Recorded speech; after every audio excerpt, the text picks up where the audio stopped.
Je vous salue tous dans le nom de Jésus-Christ, que la grâce et la paix du Très-Haut inondent vos cœurs, affermissent votre foi, et redonnent la vigueur et l'espoir à ceux qui marchent dans ce chemin-là, le chemin de la justice, le sentier de la vérité. En cette nuit de ténèbres, ces jours de péchés accrus, j'aimerais vous faire connaître, telle une sentinelle, où nous en sommes. Selon qu'il est écrit, Sentinelle, sentinelle, quelle heure est-il?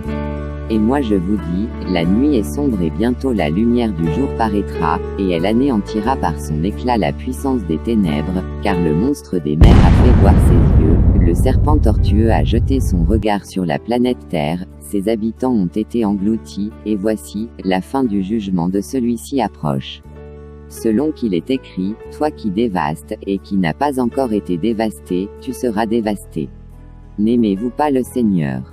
Car cela vient de lui mes très chers amis, l'on ne se révolte pas contre l'Éternel Dieu, et l'oiseau impur et odieux qui s'hasarde à le faire, se verra très vite déplumé. Selon que l'Éternel, que son nom soit béni, dit à Job. Orne-toi de magnificence et de grandeur, revêt-toi de splendeur et de gloire. Répands les flots de ta colère, et d'un regard abaisse les hautains. D'un regard humilie les hautains, écrase sur place les méchants, cache-les tous ensemble dans la poussière, enferme leur front dans les ténèbres. Alors je rends hommage à la puissance à ta droite. Job 40 le verset 5. Voyez-vous, telle est la nature propre de notre Dieu, tel est le saint caractère de l'Éternel notre Dieu.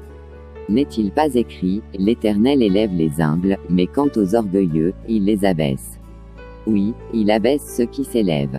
Voyez-vous, oui, c'est par un regard qu'il le fait. Or cependant, cet ancien reptile maléfique est venu là avec ses ambitions de grandeur, espérant devenir grand comme Dieu, car dit-il, j'élèverai mon trône au-dessus des étoiles de Dieu, et je serai semblable au Très-Haut.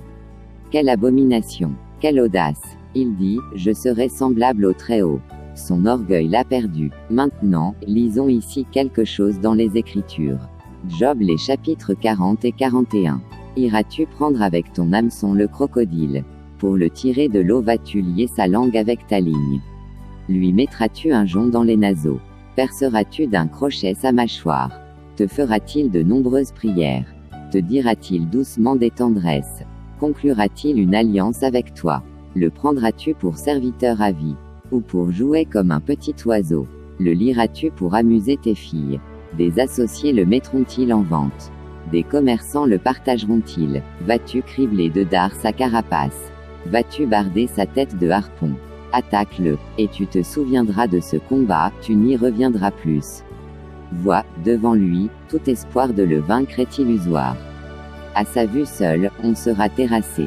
Nul n'osera exciter sa colère. Qui donc alors pourrait me tenir tête? Qui m'a prêté pour que j'aie à lui rendre? Tout est à moi sous l'étendue des cieux. Je ne veux pas me taire sur ses membres. Et je dirai sa force incomparable, et la beauté de sa constitution. Qui a ouvert par devant son habit? Qui a franchi les deux rangs de ses dents? Qui a forcé les battants de sa gueule? Ses crocs aigus font régner la terreur. Majestueuses sont ses rangées d'écailles. Bien assemblées comme des boucliers. Articulées les unes sur les autres. Et aucun souffle ne pourrait s'y glisser. Soudées ensemble, chacune à sa voisine. Elles se tiennent et sont inséparables. Il éternue, c'est un jet de lumière. Ses yeux ressemblent aux paupières de l'aube. Des étincelles jaillissent de sa gueule. Ce sont des gerbes de flammes qui s'échappent. De ses narines la fumée sort en jet, comme d'un pot ou d'un chaudron bouillant. Son souffle le embrase comme un charbon ardent. Et, de sa gueule, une flamme jaillit. C'est dans son cou que sa vigueur réside. Et la terreur danse au-devant de lui. Qu'ils sont massifs, les replis de sa peau. Soudés sur lui, ils sont inébranlables. Son cœur est dur, figé comme une pierre. Il est durci comme une meule à grains. Quand il se dresse, les plus vaillants ont peur. Il se dérobe, saisi par l'épouvante. L'épée l'atteint sans trouver nulle prise. La lance même, la flèche et la cuirasse ne servent pas à celui qui l'approche. Pour lui, le fer est comme de la paille. Il prend le bronze pour du bois vermoulu. Les traits de l'arc ne le font jamais fuir. Et les cailloux qu'on lance avec la fronde ne sont pour lui que des fétus de paille. Oui, la massue est un brin de roseau. Et il se rit du sifflement des lances. Son ventre, armé de tessons acérés, est une herse qu'il traîne sur la vase. Les eaux profondes, il les fait bouillonner comme un chaudron. Il transforme le lac, lorsqu'il y entre, en un brûle-parfum.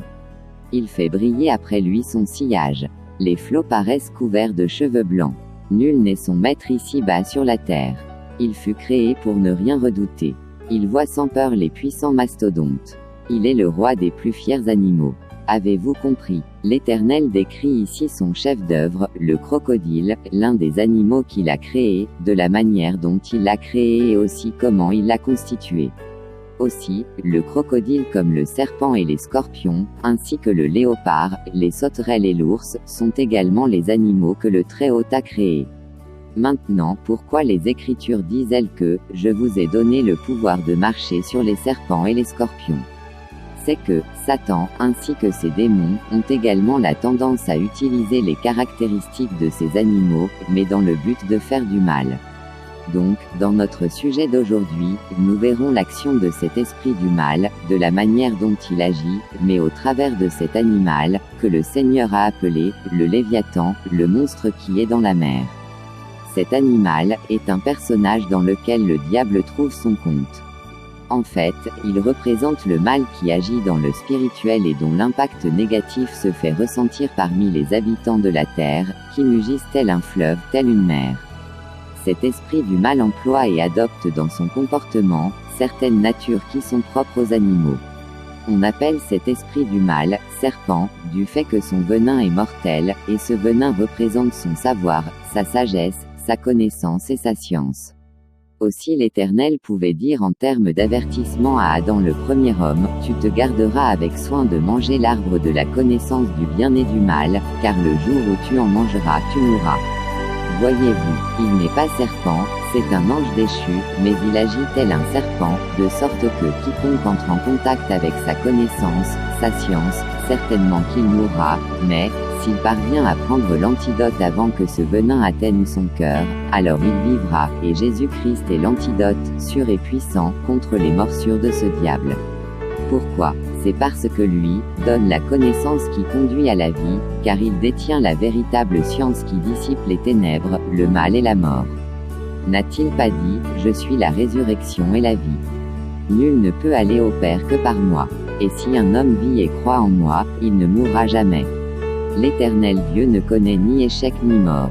Car il est vivant. Et voici ce qu'il dit, « Je suis le Dieu d'Abraham, le Dieu d'Isaac et le Dieu de Jacob. » Or, les Écritures nous disent, l'Éternel Dieu est le Dieu des vivants, et non pas le Dieu des morts. Voyez-vous, ce diable emploie aussi la nature propre d'autres animaux comme celle du léopard quand il s'agit de chasser sa proie. Oui monsieur, c'est un esprit qui aime le camouflage, la discrétion, car il se tient dans l'ombre afin de surprendre sa proie. Il avance tout doucement, il rôde, et dans sa marche, il prend soin de ne pas faire de faux pas de peur de se faire repérer par la proie.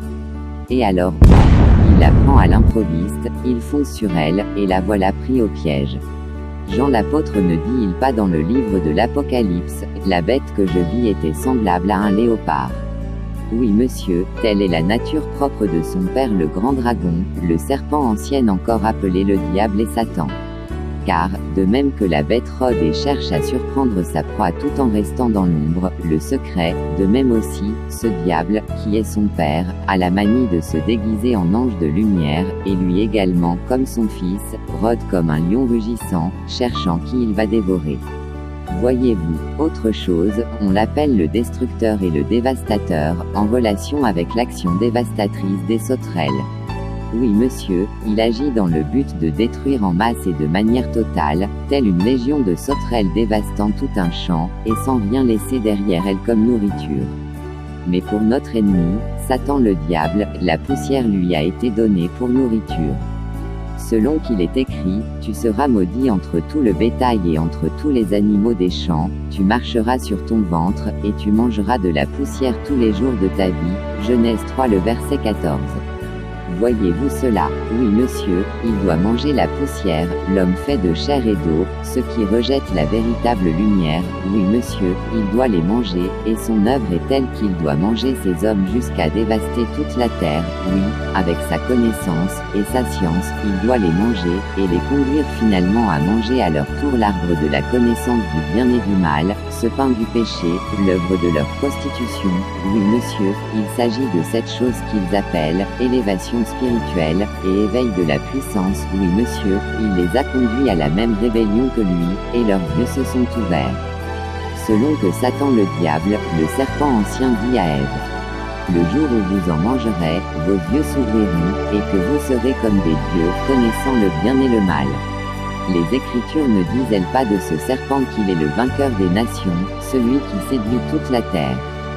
Voyez-vous ce dévastateur, qui a été annoncé par Daniel, par le Seigneur Jésus-Christ, ainsi que par les saints apôtres de Dieu.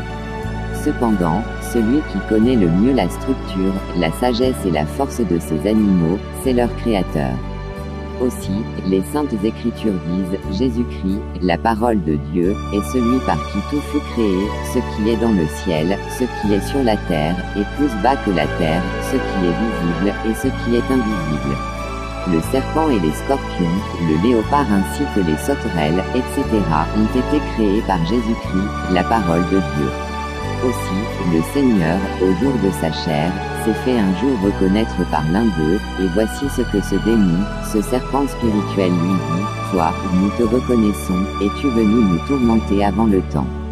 Voyez-vous, eux, ils l'ont reconnu, mais les hommes, eux, ils ne l'ont pas reconnu, les démons, eux, tremblent à la mention de son nom, mais les hommes, eux, ils le méprisent, oui, ils méprisent ce nom dans leur temple dit, temple de prière. Aussi, il est écrit, la parole étant venue dans le monde ne l'a pas reconnue. Mais à tous ceux qui l'ont reçu, à ceux qui croient en son nom, elle leur a donné le pouvoir de devenir enfants de Dieu, lesquels sont nés uniquement de Dieu, et non par la volonté d'un homme. Voyez-vous, donc, c'est lui Jésus-Christ qui connaît bien qui est le Léviathan, ce serpent qui habite les mers. Dans notre texte de tout à l'heure, il y est dit, il fut créé pour ne rien redouter, et sur terre nul n'est son maître. De la manière dont tout fut créé, chaque espèce sait en lui-même, si oui ou non, il peut affronter l'autre animal là devant lui. Voyez-vous, de sorte que nul ne s'hasarde à aller affronter un plus fort que lui, car, il le fera au péril de sa vie. Pensez-vous que c'est en vain que le Seigneur Jésus-Christ a dit, un roi ne peut aller affronter un autre roi, qu'après s'être rassuré qu'il peut venir à bout de ce dernier avec 10 000 hommes, tandis que son adversaire, lui, en a 20 000. Oui monsieur, il ne s'hasardera pas à le faire s'il n'est pas sûr de lui-même, et s'il n'est pas sûr de son armée, alors il enverra une délégation au roi adverse afin de passer avec lui, un accord de paix.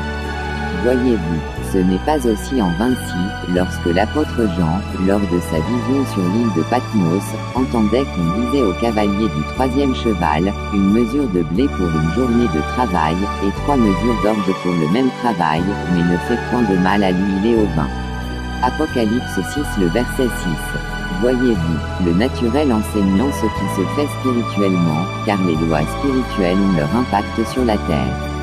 Aussi, Satan le diable, ayant mis le comble à son audace, est allé attaquer plus fort que lui, tel un oiseau qui se jette volontiers dans le filet de l'oiseleur. Voyez-vous, aussi, il fut publiquement exposé, mis à nu, vaincu par la vérité. Oui monsieur, c'est celui qui a créé le serpent qui connaît le mieux qui il est. C'est lui qui connaît sa force de frappe, et c'est lui qui connaît ses faiblesses, donc, quand le Très-Haut crée les animaux, il les connaît tout de par leur structure. Maintenant écoutez, le Seigneur, dans le livre de Job, notre passage de tout à l'heure, dit ceci.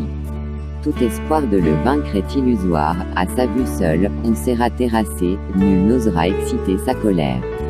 Il ajoute, si pour ce que j'ai créé l'on est autant effrayé, qui donc me résisterait en face? Comprenez-vous ce que cela veut-il dire? Maintenant, moi, je vous rappelle que les anges comme les animaux, en passant par l'homme, ne sont que de simples créatures. L'homme rebelle à Dieu, ainsi que les démons, qui sont les anges rebelles, ne sont rien d'autre que de simples créatures égarées. Comprenez-vous cela? Maintenant, si vous avez autant peur des hommes, ou de ces créatures spirituelles, ces démons, et aussi du système actuel bâti par l'homme, et où l'homme se proclame lui-même Dieu, que ferez-vous face à celui qui les a créés? N'est-ce pas le Seigneur Dieu qui pose cette question aux hommes, qui donc pourrait me tenir tête? Et encore, qui es-tu homme, qui a peur d'un autre homme comme toi, pour ne pas faire ma volonté? Voyez-vous, n'est-ce pas l'apôtre Pierre pour répondre à ces pharisiens qui l'interdisaient de prêcher dorénavant avec le nom de Jésus-Christ, qui dit: Jugez en vous-même, qui doit en obéir, l'Éternel ou les hommes? Voyez-vous, nous devons nous soumettre à l'Éternel, que son nom soit béni, quoi qu'il en soit, car s'il est pour nous, qui sera contre nous? Comprenez-vous? Maintenant, revenons à notre sujet, car nous parlons du Léviathan, ce monstre des mers. C'est l'esprit du mal qui agit aujourd'hui au travers des hommes de notre génération, cette bête dont parle l'apôtre Jean dans le livre d'Apocalypse. Écoutez attentivement ici, l'esprit du mal qui agit pour influencer négativement les hommes, c'est lui le roi du monde des ténèbres, le père du mensonge. Et s'il y a un roi, et qui est père, cela dit qu'il a des enfants, et qui sont ses princes. Comprenez-vous, qui est donc le père, et qui est le fils qui accomplit ses desseins? Écoutons un instant ce que le prophète Ézéchiel dit sur lui pour le décrire. L'Éternel m'adressa la parole en ces termes. Fils d'homme, prononce une complainte contre le roi de Tyr. Dis-lui, ainsi te parle le Seigneur, l'Éternel, par ta grande sagesse et ta beauté parfaite, tu étais un modèle de perfection. Tu étais en Éden, dans le jardin de Dieu. Tu étais recouvert de pierres très précieuses de toutes les espèces, rubis, topaz et diamants, chrysolite et onyx, jaspe, saphir, escarboucle, émeraude. Tes tambourins, tes fifres étaient d'or ouvragé, ils furent préparés le jour même où tu fus créé. Or, je t'avais placé avec un chérubin ayant rôle de protecteur, c'est pourquoi je t'ai oint sur ma montagne sainte. C'est là que tu étais. Tu allais et venais au milieu de ces pierres aux feux étincelants.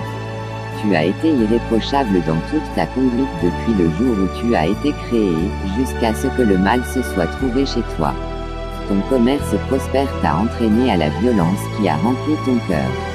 Alors tu as péché, je t'ai mis au rang des profanes en te chassant de ma montagne. Et le chérubin protecteur t'a expulsé du milieu de ces pierres aux feux étincelants. De ta grande beauté, tu t'es enorgueilli et tu as laissé ta splendeur pervertir ta sagesse. Je t'ai précipité à terre, et te donne en spectacle aux autres rois. Par tes nombreux péchés dans ton commerce malhonnête, tu as souillé tes sanctuaires et, du milieu de toi, j'ai fait surgir un feu afin qu'il te consume, je t'ai réduit en cendres sur la terre, à la vue de tous. Et tous ceux qui te connaissaient parmi les peuples sont frappés de stupeur, car tu es devenu un objet d'épouvante.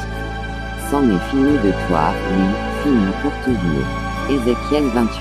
Avez-vous compris? Là, Ézéchiel parle de celui qui fut le premier à se rebeller contre le Tout-Puissant, Satan le diable, le grand dragon. Et voici ce que l'Éternel dit à Ézéchiel, parle au roi de Tyr. Tyr est un lieu qui se trouve dans les encablures de Sidon, un lieu reconnu pour ses eaux et la pêche qui y est pratiquée. Or cependant, Ézéchiel le prophète utilise ici le naturel pour expliquer ce qui est dans l'esprit. Les eaux et le poisson sont des symboles très forts pour le Léviathan, ce monstre des mers. Les eaux, comme nous le révèle l'apôtre Jean, représentent les peuples, les nations, les tribus et les langues. Et le poisson, c'est un symbole qu'utilisent les occultistes pour désigner le troisième œil. Donc, lorsque le prophète parle du roi de Tyr, il fait allusion à Satan et à sa connaissance qui n'est qu'une connaissance interdite, du fait qu'elle représente l'arbre de la connaissance du bien et du mal. Voyez-vous, ce roi était un chérubin protecteur, de la manière dont il fut créé, et voici la caractéristique propre d'un chérubin. C'est le prophète Ézéchiel qui nous la révèle dans son chapitre 1 le verset 12. Chaque chérubin marche droit devant lui, et il va où l'esprit le pousse à aller, et il ne se tourne point dans sa marche. Tout le corps du chérubin, son dos, ses mains et ses ailes sont remplis d'yeux. Voyez-vous cette description? Il a les yeux partout sur lui, et il ne saurait se tourner dans sa marche, car il va droit son chemin. Cependant, ces chérubins dont parle le prophète Ézéchiel, eux, ils sont au service du Très-Haut. Et le servent jour et nuit. Or cependant, il y a un autre chérubin là quelque part dans la nature, mais qui s'est révolté contre l'Éternel Dieu. L'œil symbolisant la lumière, soit la connaissance, les chérubins sont donc des êtres vivants remplis de lumière, ce sont des créatures pleines de connaissances. Et qui ne sauraient revenir sur une décision déjà prise. Telle est leur nature. Mais ici, il y a un chérubin qui, à cause de son grand savoir, s'est laissé séduire par la beauté et la grandeur de sa propre connaissance, il est devenu orgueilleux, aussi, il a pris une décision, celle de créer son propre empire. Selon qu'il est dit, tu as été intègre dans tes voies, depuis le jour où tu fus créé. Jusqu'au jour où l'iniquité a été trouvée chez toi. Par la grandeur de ton commerce tu as été rempli de violence, et tu as péché. Je te précipite de la montagne de Dieu. Tu marchais au milieu des pierres étincelantes, ton cœur s'est élevé à cause de ta beauté, tu as corrompu ta sagesse par ton éclat, je te jette par terre, je te livre en spectacle au roi. Ézéchiel 28 le verset 15. Voyez-vous, Ézéchiel le prophète ajoute, le chérubin va droit son chemin sans jamais se retourner. Voyez-vous, comprenez-vous pourquoi l'on ne peut changer la nature de Satan le diable, pourquoi l'on ne peut lui faire changer d'avis? Car il a en lui également cette nature des chérubins.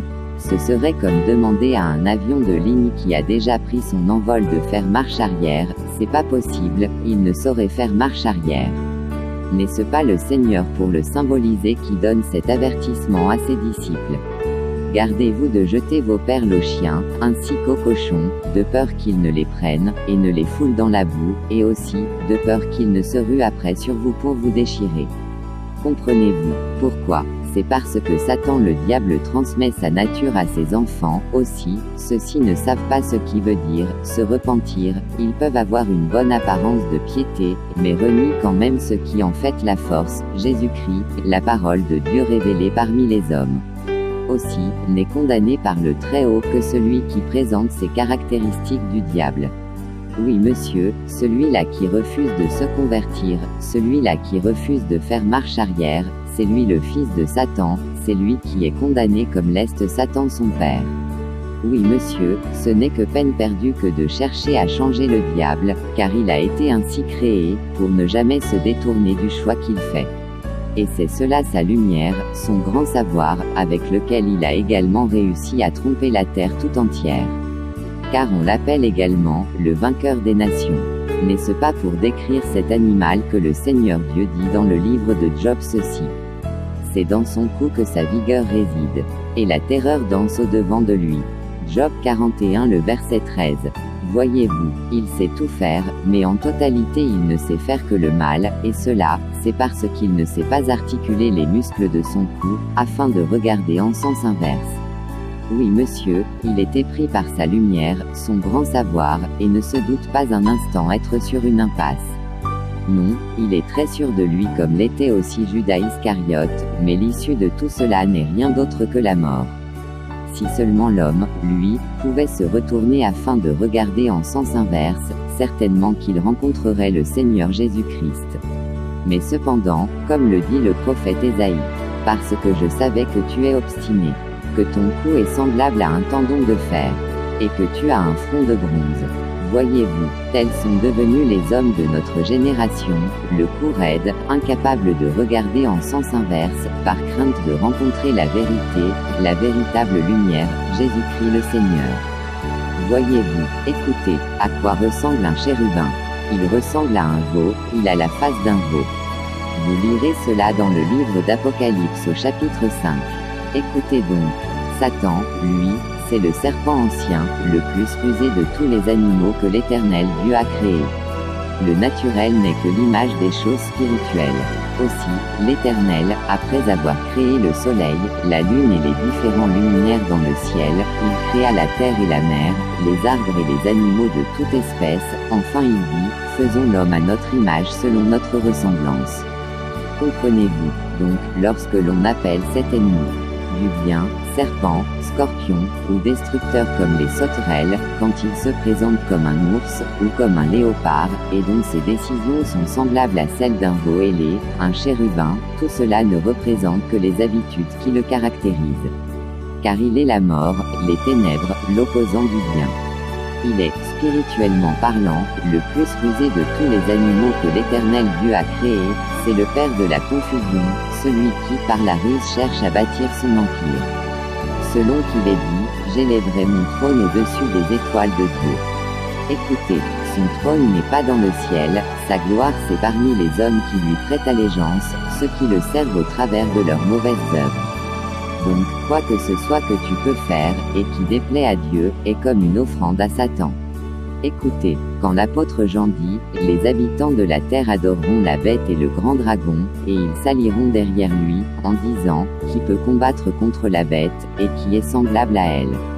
Cela vient de Satan le diable, à cause de l'élévation spirituelle. Selon qu'il dit lui-même, j'élèverai mon trône au-dessus des étoiles de Dieu. Sur terre, les étoiles de Dieu représentent les enfants de Dieu. Or, voici ce qu'il promet à ceux qui le reverent, ceux qui lui prêtent allégeance, je ferai de vous les premiers sur terre, les plus grands parmi tous les habitants qui sont sous le soleil. Selon qu'il est dit, il distribuera les terres ou les richesses, à ceux qui le reconnaîtront comme Dieu. Et c'est aussi par rapport à cela que les Écritures disent dans le livre d'Apocalypse le chapitre 13. Je vis la bête faire la guerre aux saints, et l'emporter sur eux. Voyez-vous, il leur a promis une vie meilleure, un paradis dans la suite des temps. Comprenez-vous, mais l'Éternel Dieu a vu son élan vers la perdition, et parce qu'il ne peut faire marche arrière, de par sa nature, le Seigneur est venu afin de sauver ce petit reste qui voudra bien être sauvé. Oui monsieur, il est très sûr de sa lumière, de même que l'était Judas Iscariote tandis qu'il allait trahir son maître. N'est-ce pas le sage qui dit, telle voie paraît juste à l'homme, mais son issue c'est la mort. Tel est donc Satan, avec sa lumière, très sûr de lui, et ne pouvant faire marche arrière, il fonce droit vers la perdition et entraîne avec lui ceux qui le suivent dans cette vision, ce projet dont l'issue n'est que la mort, car là est le sentier large et spacieux dont ont choisi les hommes, les habitants de la terre. Chose étonnante, ils reçoivent volontiers la marque de la bête à leur main droite par cette chose qu'ils ont nommée, éveil de la puissance. Car par elle, ta façon de voir les choses change complètement, et tu te places à une place stratégique pour servir les intérêts du monde, pour pécher contre l'Éternel. Par cette chose, l'ouverture du troisième œil, le monde, la bête, choisit pour toi une place, afin que de là tu travailles de manière à accomplir ce projet machiavélique. C'est là l'empire de Satan, le trône du diable, la nouvelle tour de Babel qui atteint jusqu'aux cieux. N'est-ce pas l'Éternel qui dit à Job? Sur la terre, personne n'est son maître, il est le plus fier des animaux que le Seigneur Dieu a créés. Voyez-vous aussi la manière dont il a usurpé le caractère du crocodile en le transmettant à son enfant, le fils de malédiction, l'impie, l'adversaire qui s'élève au-dessus de tout ce qu'on appelle Dieu, jusqu'à se proclamer lui-même Dieu. Comment le fait-il? Car c'est selon que le dit l'apôtre Jean dans le livre d'Apocalypse 13. Il fut donné à la bête une bouche qui proférait des paroles arrogantes et des blasphèmes. Elle ouvrit sa bouche pour proférer des blasphèmes contre le Dieu des dieux. Et Daniel le prophète le dit également en ces termes.